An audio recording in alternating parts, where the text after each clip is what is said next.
not here. And Jim's not here. Maybe you fixed it right the first time. There's the slate now, leave it, take it back up.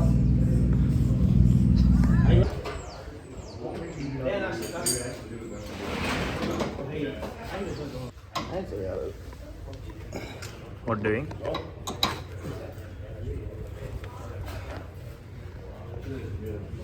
Some kind of science.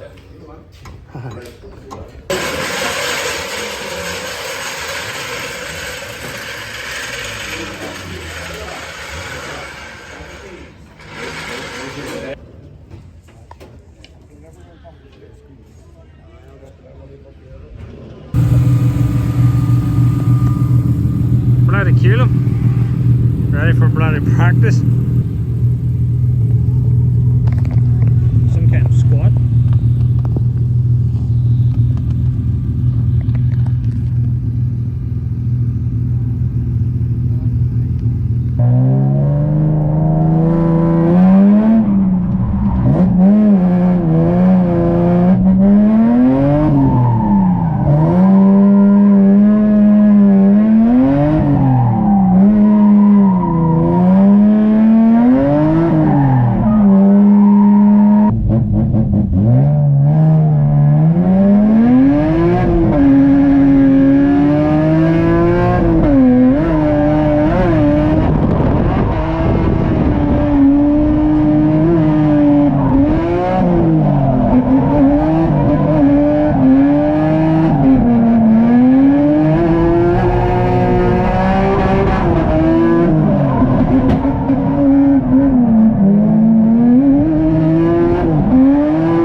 Hey! Hey! Busy today?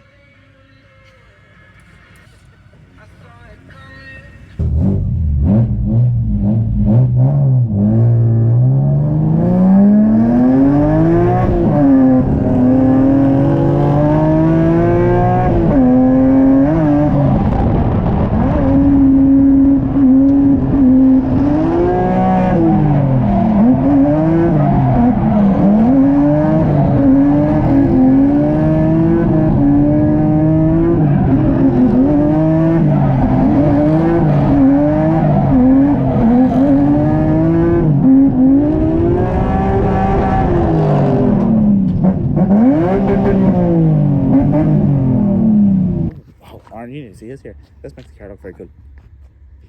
Some kind of director. Shades on, and I stand like here somewhere. And then, or you just want Where do you want me to to go? Casually. You want to just casually, you sit in this spawn and I'll sit in this spawn. How about I walk into the frame? Stephen! I thought you were dead. Congratulations on the new car, my man. Yeah, that was good connection. Thank you very much. Your first day out in her? Aye, first 3 runs, anyway. How have you been finding it? Different. Yeah. Different gravy, like. You kept this under wraps for a while. When did you start building this? Aaron will actually know better. July 23? 23 after round 2, 2023. Aye, So June. like May, I started June. gathering. I suppose I gathered bits probably for about 3 months, and then I think it was July 23 I started it. Actually working on the shell or such. But aye, it's long enough in the go. So just under 2 years. Yeah. You kept it under wraps for a good while. I didn't know you were doing this. Whenever I seen pictures of this, He thought it was. I thought it was this one just getting a refresh. Oh, You're a sneaky wee tramp. You see, I'll be honest, is I had told people about this, and I thought a lot of people knew this was happening. But to me, it wasn't a secret. I really tried to have it out for the end of 23, but just money and time. That's the 2 biggest problems in life with everything. Like, so, I just didn't have the money to finish it. But. Yeah, it is what it is. It's done now. But yeah, it's Aye, the amount of ones that have turned up here today are like, what? Why two? Aye, like Josh Holder was on to me going, why is there no stickers in your car? And I'm like, that's the old car.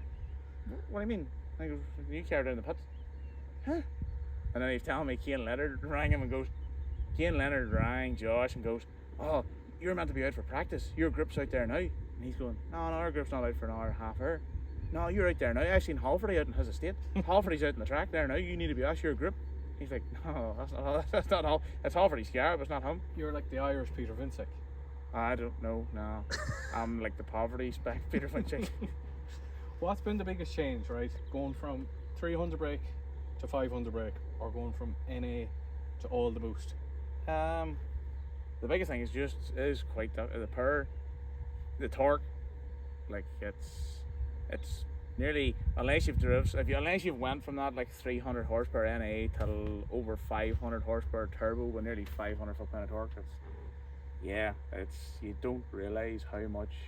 You've probably gone from having to drive the absolute stones out of this thing to have to be feathering this. Yeah. You have to have a bit of manners with this thing. Yeah. That's the difference. You wouldn't know about manners. No. And the reason Bonnie Blue is here because the man behind the camera is driving her for this event. Give us an old tourney. Aaron, you're not doing the full season. You've just come out for Japfest. Aye, that's the plan so far anyway. We'll see how it goes. Yeah. We'll see how it goes. There was no plan to do anything. We were taking Bonnie Blue, as you've affectionately nicknamed her, down as a spare car, just in case, God forbid, anything would go wrong and Stephen needed to drive her. And then over a few weeks, Jim and him persuaded me to step in and drive her, and here we are. I love it. I love the bit of persuasion. I think what everyone will want to see. The persuasion was like, aren't you on a drive? I don't know. Rang me back the next day. Maybe. I think the best possible outcome is you finish in the top 4 tomorrow, and we see both of them out Sunday. It's a big ask. How much is the hire worth on a Sunday? Must be like, it's time and a half on Saturday. So must be double time Sunday. Unsociable hours. I don't know about this here. Yeah. Don't like sound of any of this at all. Do you want to show the damage you done? No. Oh yeah. I didn't do any damage. Come on. Step into There's the no chair damage here. done. This car was mint coming off the trailer. Mint Man, is a Aaron Breen steps into her. This thing full like a mint. not a dent or mark on her.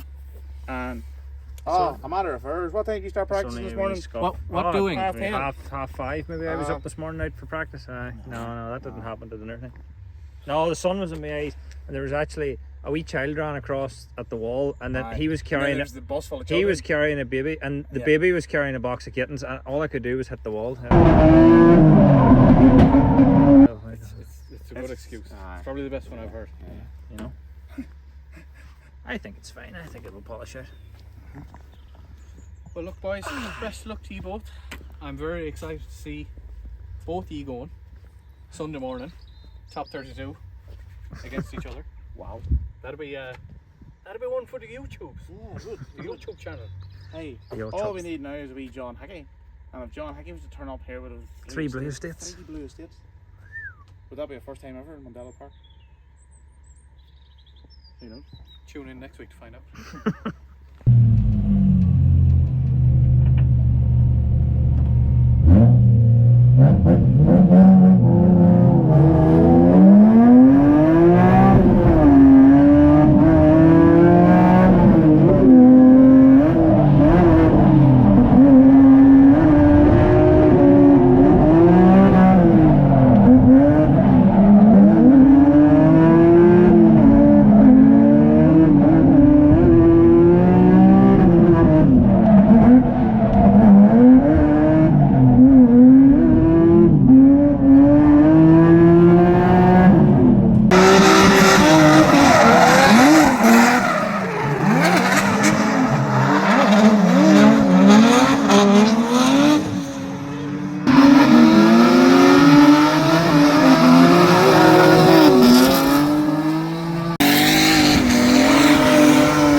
Now next on the line is a man who's no stranger to competition. It is Callum Coogan, a very controlled driver, I would say, Adam.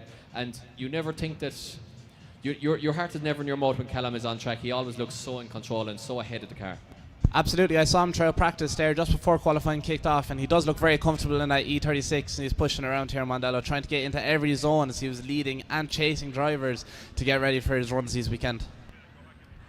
Yes, indeed. So Callum is leaving the line. He's making his way up the track. Not the most powerful car we're going to see in Pro 2 action today for sure, but it does look very good. He's filled up zone 2 there, has to dab it coming into zone 3, so the judges will dock him about 5 points for that. Dabbing it coming into zone 3. It's an unnecessary adjustment as we move along through 4 now into 5, back on the wall. Not a huge amount of angle, slightly tinted it on towards the wall. Clutch kicks it back off the last wall, then after zone 6 and on to 7 and across the line. So like I said, Callum, nothing too crazy, just get a score on the board and I'll do it all on the next one. So Callum Coogan scores an 80, nice technical run there, nothing too crazy but nice technical run. Exactly, Francis Hines was actually saying that he spends a lot of time on the sim now as well. So Aaron Breen here in Stephen Halferty's old car, always borrowing a car as Aaron Breen. He's well able to pedal every one of them in free power here, about 320 brake horsepower. Oh, just a little waver there as he went for the handbrake, didn't quite get the smooth transition he wanted. Aaron Breen, a top driver, all the way down from the north of Ireland here from Finton and County Tyrone. Bobs the throttle here, bobbing his jet speed there through the transition. And in the borrowed car, guys, let's hear it for Aaron Breen putting a big score on the board there, apart from the little bit of a transition, I think. Absolutely, it was definitely a clean run. He definitely got through out of zone 6 there from what I can see up here in the judging tower very cleanly and pushed his way across to the line. So we're just waiting for his score to come in there. Aaron Breen has scored a 89.3, just putting him in 4th place, just shy of that golden 3rd place here today, Mike. In position provisionally. Of course, we will have some tight scores as well, which we have to get through. Callum Coogan is on an 80, also safe for battle action. Let's see if he can flick in the BMW. We don't want to see any more BMWs flipping. Flick in the BMW and improve his score here as he gets into outer zone 4. Maybe a little bit late getting on throttle there. Does he do a gear change? Possibly does. Didn't get the gear change quick enough. I'm not too sure. Callum's definitely a driver. We saw him driving great throughout practice yesterday and today. Even just before qualifying started, he was giving it everything and putting on some very clean lines. He is sitting on 80 in his first qualifying run, so I'm not too sure will he get an improvement from that, Mike. You know what Adam into? Wow, he's in 29th position. Kieran Lynch is out. Cian Lee, he's in 32nd position now as we move it along. Aaron Green is safe for battle action right now. Let's see what he can do in Stephen Halferty's old car. Of course, Stephen Halferty going with 2 JZ power, God's engine for Pro Class tomorrow. Let's see what Aaron Green can do in the old M3 power BMW. Guys, Justin Murphy incidentally has qualified for competition. Aaron Breen does the Aaron Breen throttle bob. Absolutely, the M3 wagon sounds beautiful as it passes by us here from the judging tower. Very good run, same as last time, sitting on 87.3 already. Will he improve on that, Mike? Ooh, I don't know, I think he will. Well, it was a good lap. I mean, he did the throttle bop and everything, the bop, bop, bop. I liked the bop, bop. The judges liked it as well. It's a 91.7 for Aaron Breen, making all the right noises there. Who's looking for employees at the moment with Exemplar Airport Concierge Service. If you're interested in a job, it's Luke Talley leading us in and Callum Coogan with him. Once again, a bit of a deficit of horsepower here, but Callum Coogan has found some horsepower in that BMW because he's right there and Talley's gone very wide. Coogan has gone wider. Did he lead him off? I'm not too sure. It does look like he just got lost a bit in that smoke there as he came around. As Stefan did everything he can to try and bring that BMW around. Oh, and almost contact. He just touches the back bumper. Coogan touches the back bumper of Luke Talley's car there. Not sure if Luke felt that inside the car or not, but he just gave him a little love tap on the back bumper. Just on a the little love transition. kiss there. I mixed up names. I actually said Stefan instead of Callum. My apologies, but yeah, it's you know, it's a close one on paper. Luke qualifying in 14th and Callum in 19th, but on paper also the cars couldn't be much further apart in terms of you know, in terms of horsepower and chassis, but it's definitely looking like a close enough battle. And you generally don't have the sheer enough power and momentum in the chase position to left foot brake it. So you kind of have to adjust it on the handbrake and think, so what is Luke Talley going to do here? What way is he going to approach it? He's going to put it right on the back bumper is the answer. By the looks of it, that's exactly what he's trying to do. He is trying to hold back, knowing he has a lot more power than that BMW and push it around. But he still is closing that proximity as tight as he can, pushing right up to him, making a few dives, nearly hitting the back bumper as they come around here for one of the first walls. Small bit shot on our zone, but Luke Talley, I don't know, Mike. Luke Talley was right and close to him the whole way around. Oh, it's another very close one, I think. Because Luke there had a slight correction, a bit of a wobble there just before the last transition, and it's a very close one. Let's watch the replay here again. Now Luke totally misses zone 3 there. Coogan is on the right line, as Coogan always is, but Luke is right there with him. He's got the proximity, even though he did sacrifice number 3 to get it. So the replay just cut off before the transition there that I wanted to see, but it's going to be a very, very tight one, Adam. I'm not sure how to call this one. I'm not too sure either, Mike. Well, the result is in, and we've gone, and it's going to Luke Talley. Luke Talley uses his horsepower to get. Speaking of BMW, it is Aaron Breen here who qualified in 5th position in Stephen Halforty's BMW against Jake McElveen, who qualified in 28th position in his BMW. So look at, a big flick there, and I mean Aaron Breen there went a long way across the track. The judges, we'll have to see what they think of that. Oh, look at this transition, almost taking the back bumper off of Aaron Breen, and Stephen Halforty's car, in fact, was young Jake McElveen. Let's see what he dive onto the door. Now, can he flick it back? He doesn't quite get the proximity. No, he does, and he flicks it back in. Early transition there from McElveen. All the aggression in the chase position from McElveen, doing everything he can there, and Aaron Breen putting in the fantastic lead run as well. And once again, in order to have a chase like that, you have to have a great lead, and Aaron Breen is one of the drivers most guaranteed to give you a great lead on the whole grid. So watch this one again here. Look at the aggression from McElveen on the transition. Absolutely, you can see that CDM Sport E46 giving absolute full aggression to chase up on that E36 wagon as hard as they possibly could around the track there. An old wagon. So yeah, I don't know. I mean, McElveen, he's driving, which is Halforty's car, just hooks up and goes. There's none of this wheel spinning messing. It just hooks up and goes. So let's see if he can keep up here now. McElveen, yeah, he's not far off McElveen. He's in the pocket here, right in the pocket. Look at this from Aaron Breen. He has to fight a bit of understeer there, just nearly straightened up at him, but he does a very good job. McElveen, perfect on that outside line. Lovely line here with Jake McElveen on that outside line in the BMW. Now Aaron Breen has to put this one to bed. He has to find the door. He's not right on the door. McElveen has to base. This is a great battle. That was absolutely beautiful battle. McElveen really gave it everything as he could there to push up in the door of that lead driver, but is it going to be enough, Mike? Oh, I don't know, guys. We gotta get the grandstand involved as well, and the folks around the track here, and some rounds of applause for these two drivers putting it on the line, because I mean, huge effort from both of these guys, and of course, once again, these things cost a lot of money and they take a lot of time, and to be pedaling them as hard as they are around here in Pro 2 Top 32 competition is just amazing. Absolutely. As we watch the replay here up in the judging tower, it kind of looks like McElveen actually does rub the door a small bit there of the lead driver. Just a little kissy. Just a little one. Just a little, I'm here, buddy. Place. So they're watching exactly what you guys are watching right now on the live stream. So they're looking for something here. Now McElveen does drop a wheel or two there, spotted by Kieran Hines in real time, and just going back over it on replay. You know, we knew he was on a wide line there, Adam, but he did drop, I would say he dropped the wheel off track there. On the concrete is considered off track here in Mondello, so can almost hear each other think. Now Aaron Breen had a funny initiation there. It was said in briefing this morning by the judges, in qualifying you're allowed to do whatever you want for initiation, but in battles you have to stay on your own side of that painted broken line on the track. Now Aaron didn't really cross it that much, but he definitely was kind of straddling the line a little bit. Now McElveen was behind him. I don't think it affected him, but you're still not supposed to do it. So, you know, 6 in one, half dozen in the other here. Maybe Aaron impeded a little bit across the track on initiation. Not a whole lot, but it was a thing. We're still here watching our judges as they finally made their decision. The decision has come true, and the winner for that battle will be Jake McElveen. Yeah.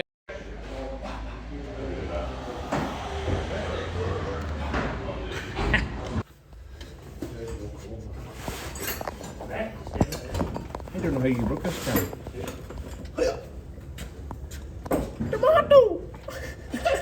Hey, Fred!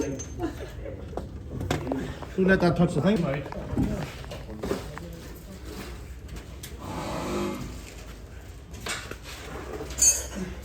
I felt like I was on a spaceship, and I'm not sure what to do with my hands. be good just to hold them down by your side. Yeah, great. Well, we're real happy with What kind of the matter be? 7 old ladies got stuck in the lavatory. They were there from Monday to Saturday. Nobody knew they were there. The last old lady was on.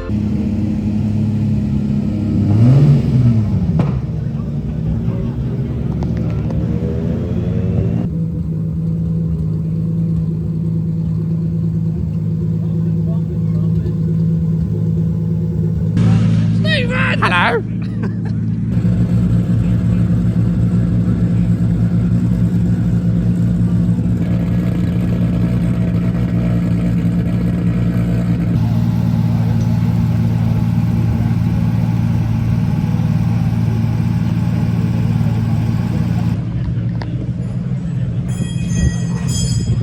What doing? Some kind of bloody wizard. No.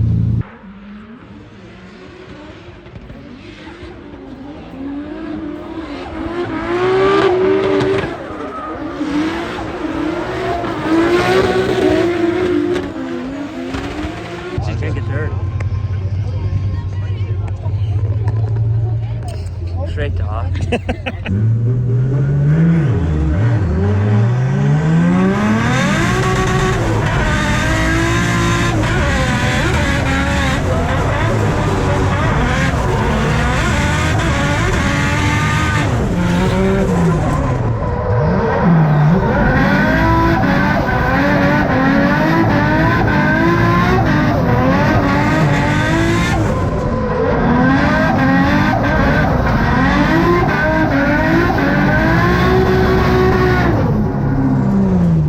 Similar score now. We turn our attentions back to the start line of a man who looks like he's in the same car that he was in last year, but this car is not the same car. It's a different shell. It's a brand new engine. It is the same old Stephen Halferty 2JZ, 320 brake horsepower, or so he likes to say. I can guarantee you it's a hell of a lot more than that.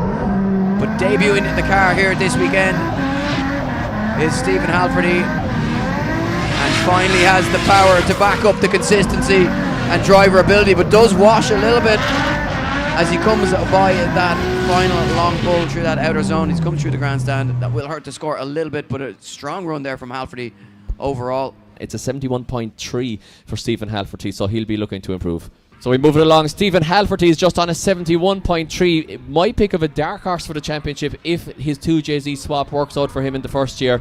Always looks great in his own car, but he now has the power in order to put it up with the big guns. Stephen Halferty leaving the line in the 2JZ, the newly 2JZ BMW E36. And second, you're very violent with the gears. Was that fourth? I think I'm in fourth. Ring estate fires it in over the hill here, the famous hill in Montello Park, and it sounds like he's just labouring it a little bit there, Eddie. Maybe not too bad though, Eddie. You know what? It's not too bad. It could be a big improvement, but he's currently not qualifying. Yeah, I mean, look, it's a completely different driving style, as you know well, Mike, yourself, so it's a little bit to get used to here for Halferty. Crazy to think that he may not qualify, but you know, those scores did just start to ramp up. We had a little bit of a fast spell there. It's an 82 this time around. That bumps him right up the order. Absolutely, it does. So 82 sees Stephen Halferty drop into 22nd position.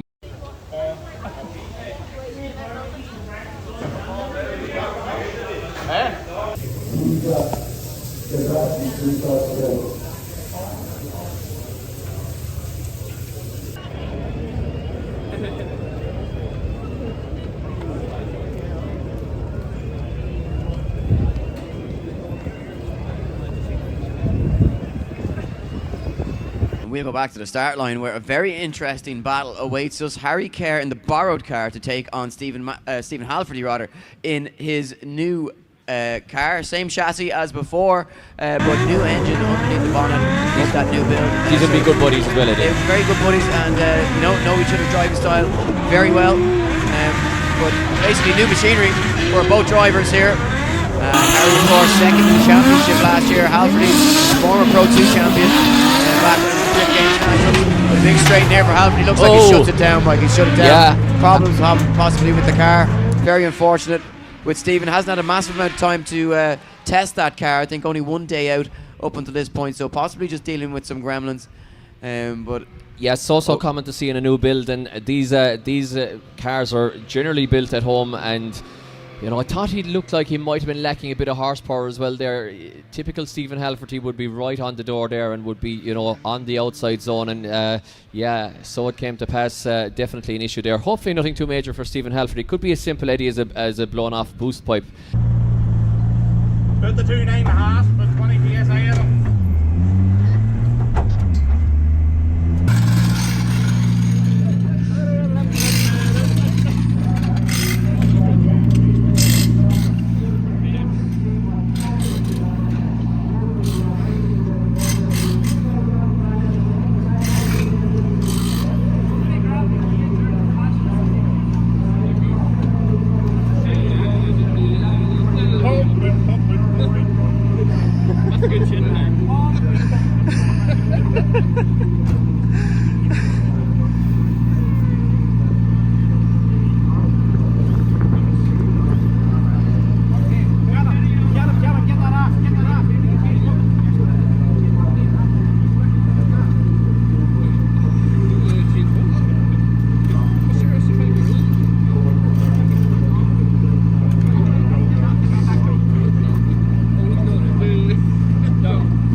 here we go. We're almost ready for this one.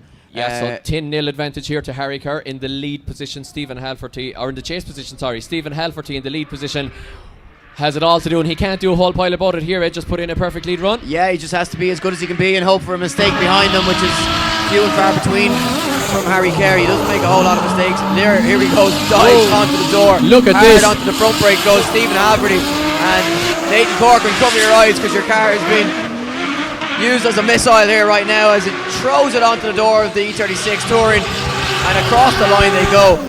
I mean, no safe runs around here, Mike. Well, no you know safe what? Runs. We were joking about Harry Kerr only have one setting as well. He has only got 11, and Harry Kerr guys knew that he didn't have to do anything in that run except put in a safe run behind it, but he literally pushed Stephen Halferty around the track there. So guys, can we hear a big round of applause for Harry Kerr and Stephen Halferty?